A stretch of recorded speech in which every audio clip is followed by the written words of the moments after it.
When I unfolded these two keyboards for the first time, the Garvee and the Ktaxton, I expected them to feel pretty similar. But within just a few minutes, one of them did something the other just couldn't. And that's what really caught my attention. Quick note before we dive in, Garvee gifted me their keyboard for this review, but all opinions are 100% my own, and neither brand had any input in this video. Both of these keyboards are foldable, lightweight, and come with carrying cases, which makes them perfect for small spaces. Honestly, that's one of the big reasons I'm planning to send them with my college kids. They can keep up their skills without needing a full setup for a tiny dorm room or apartment. Right away, the Garvee surprised me with how sturdy it feels despite being foldable. It's heavier duty, and the built-in screen that shows your tone, tempo, and rhythm is super helpful. You never have to guess what setting you're on. The Ktaxton, on the other hand, lists the tones in the instruction manual with numbers, which means if you misplace the booklet, you're guessing. But the piano tones, deep, rich, and genuinely impressive. Definitely richer than the lighter, more airy tone of the Garvee.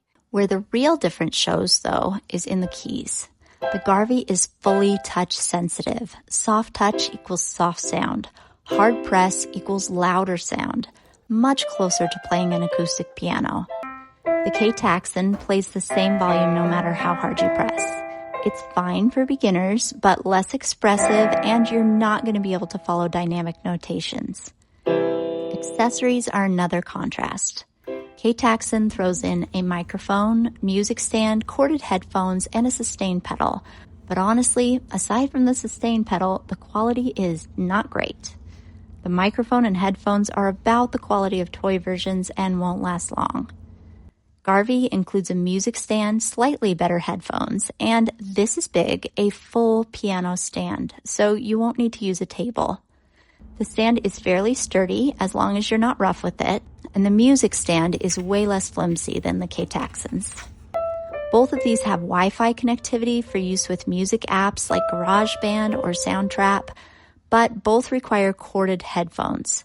And the sound with decent corded headphones is a major improvement over the ones they come with. So I highly recommend you buy some basic corded headphones to use with either of these. As for tones and rhythms, Garvee, 127 tones, 127 rhythms. Ktaxton, nearly 1,000 tones and 1,000 rhythms. But a lot of the Ktaxton's tones sound almost identical. Still fun for kids or creative exploration, though. So the thing I noticed right away, even though the Ktaxton has richer tones and more buttons and features on paper, I kept drifting back to the Garvee because the touch-sensitive keys feel so much more like a real piano. But depending on who you're buying for, my recommendations may surprise you. The Ktaxton is perfect for beginners, kids, or anyone who wants tons of tones to explore. Garvee is better if you want a more realistic playing experience for practice or skill building, especially if you need to work on dynamics. And definitely better if you need a stand. There's a link in the description if you want to check out either of these. Like and subscribe for more product comparisons.